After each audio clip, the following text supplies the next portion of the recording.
தூத்துக்குடியில் முன்னாள் முதல்வர் கலைஞர் கருணாநிதியின் 101வது பிறந்த நாளை முன்னிட்டு 40வது வார்டு திமுக சார்பில் கலைஞரின் திருவுருவப் படத்திற்கு மாலை அணிவித்து மரியாதை செலுத்தப்பட்டது.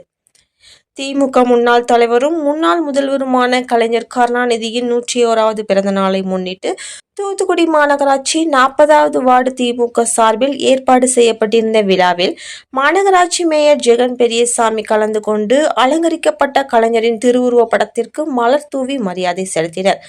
நிகழ்ச்சியில் 40வது வார்டு மாமன்ற உறுப்பினர் ரிக்டா ஆதர் மச்சாது, பகுதி திமுக பிரதிநிதி ஆர்தர், முன்னாள் வட்டச் செயலாளர் ஹாட்லி மற்றும் பெபின், விஜயன், கிளாட்வின், ராஜு, சில்வஸ்டர், ராஜேந்திரன், ஓசானா, கிளமன்ஸ், ரமேஷ், ராஜா, ஜாய் உள்ளிட்ட பலர் கலந்து கொண்டு கலைஞரின் திருவுருவப் படத்திற்கு மலர் தூவி மரியாதை செலுத்தினர். அதனைத் தொடர்ந்து பொதுமக்களுக்கு இனிப்பு வழங்கப்பட்டது.